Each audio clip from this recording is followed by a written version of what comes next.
सूचना मिली जो बेला चौक पर एक विवेक कुमार है जो पूर्व में भी अभी जेल से 10 रोज पहले निकला है और उसके एक साथी सुनील कुमार की उनको गोली मारा गया है। गोली मार के बता तक भागा है। बयान अभी नहीं हुआ है, बयान ले लेते हैं, उसके बाद बताएंगे क्या है। गिरफ्तारी किसी को हुई कि नहीं? अभी तो बयान लिए हैं, नाम स्पष्ट होता है तो गिरफ्तारी भी होगी। क्या घटना हुई है सर?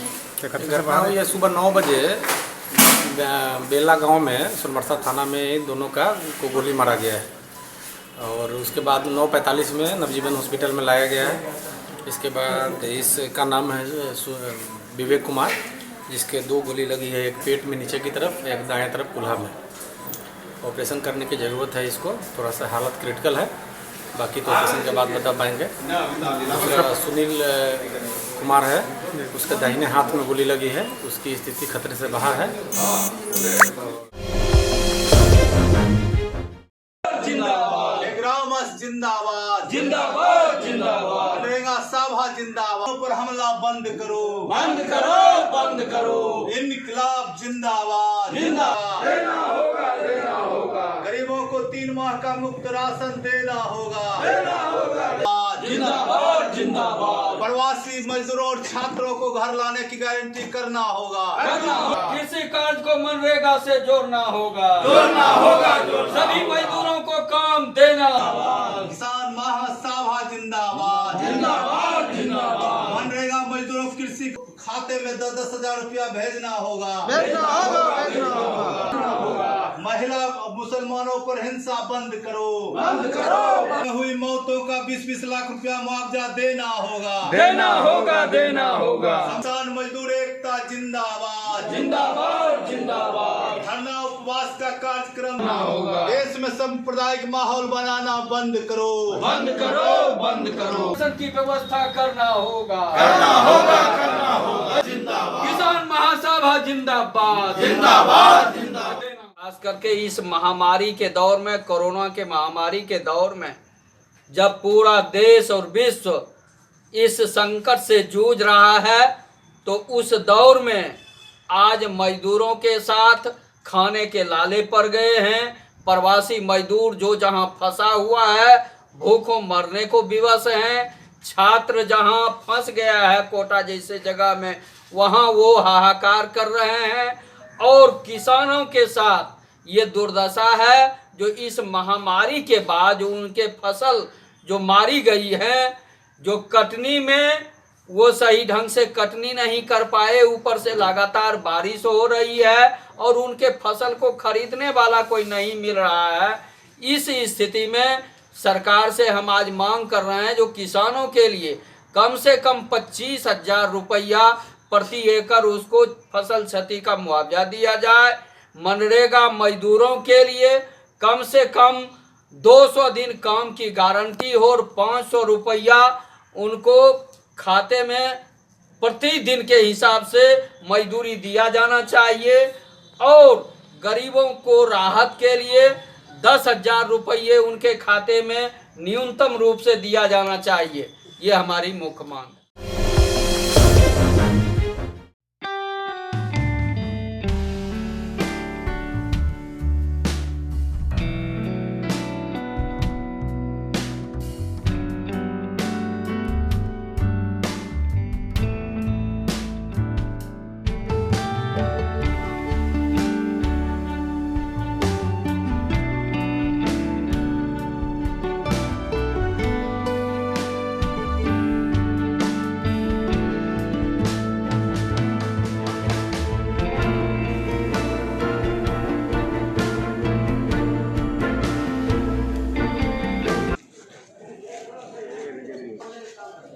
चौबीस मार्च को जब आदरणीय प्रधानमंत्री जी के द्वारा लॉकडाउन की घोषणा हुई और तमाम हमारे भारतवासी माननीय प्रधानमंत्री जी के बातों को अक्षर से पालन करें और आज भी कर रहे हैं, लगातार 33-34 दिन हो गया। तो कहीं ना कहीं इस बीच में जो ऐसे समाज के कुछ हमारे लोग हैं जिनकी मजबूरी है, अगर वो घर से नहीं निकलेंगे तो ये पूरा देश ने, पूरा दुनिया ठहर सी जाएगी। उसमें हमारे सबसे पहले सफाई कर्मी है, मीडिया कर्मी है, पुलिस कर्मी है, स्वास्थ्य कर्मी है, बैंक कर्मी है। तो इस तरह के तमाम लोग घर से बाहर निकलते हैं और वो लगातार 33 दिन से काम कर रहे हैं। तो उनके मनोबल को बढ़ाने के लिए जिस दिन हमारे आदरणीय प्रधानमंत्री जी के द्वारा जनता कर्फ्यू लगाया गया था, इन्हीं लोगों के लिए शाम में ताली बजाया गया था क्योंकि इनके सम्मान में फिर हम लोग लगातार 33 दिन से अपने घर में हैं, सुरक्षित हैं अपने बीवी और बच्चों के साथ। लेकिन वो हर दिन घर से निकलते हैं, काम करते हैं। तो उनके मनोबल को बढ़ाने के लिए इसके पहले भी हम लोग उनको प्रोत्साहन राशि अंग वस्त्र से सम्मानित किए थे। उन्हें खाद्य सामग्री का एक किट दिया गया है ताकि वो जाएं तो उनके भी जो घर में बच्चे हैं, उनके इंतजार में रहते हैं, उनकी बीवी है, कहीं न कहीं ये सुखद महसूस करें।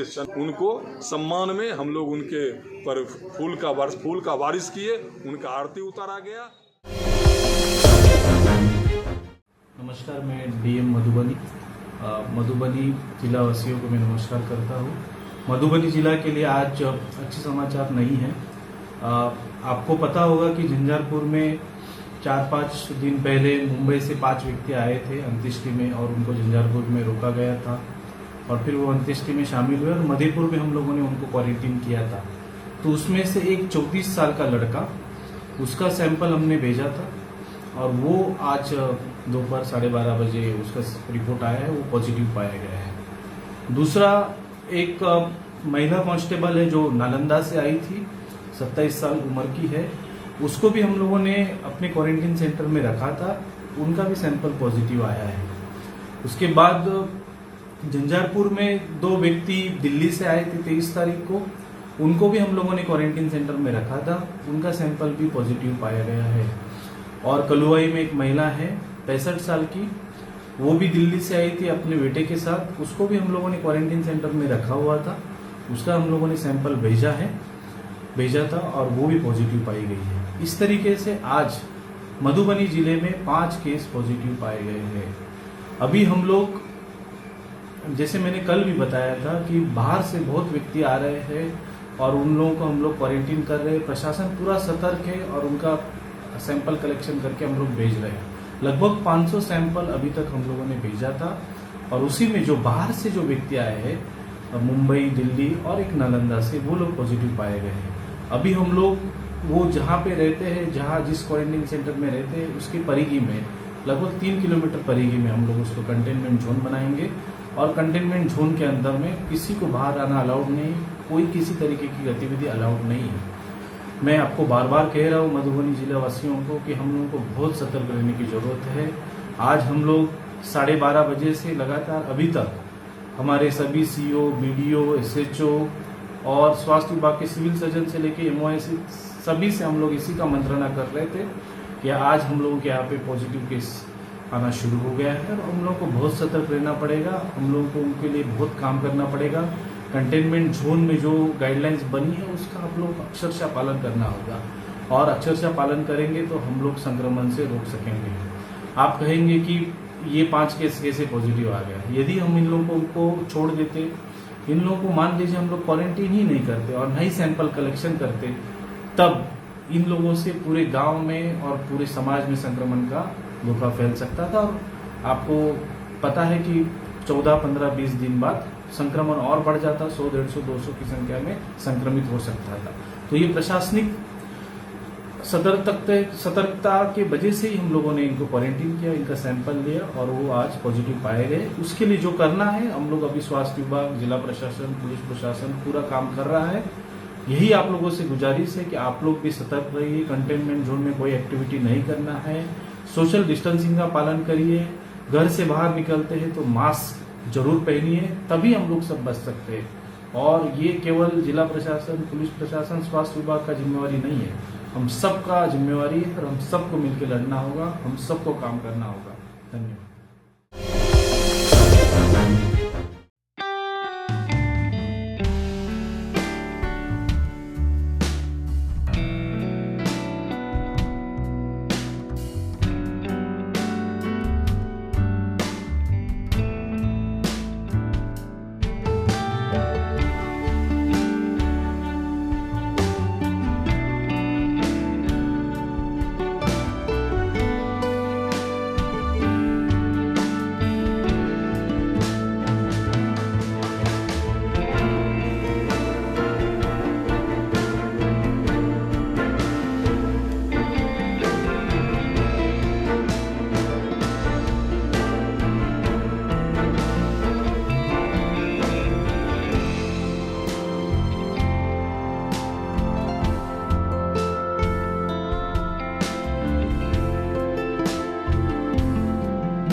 अमका भवानी के जरिए से कमाता खाता था, परंतु सरकार का आदेशानुसार लॉकडाउन होने के कारण से मां अमका भवानी का दरबार फाटक बंद है। इसलिए हमारी आर्थिक स्थिति दैनिक हो चुकी है। अतः सरकार से आग्रह कर रहा हूं कि मुझ ब्राह्मणों को आर्थिक पैकेज घोषित किया जाए। अरुण कुमार मिश्रा, आमी ग्राम, थाना दिघवाड़ा, जिला सारण।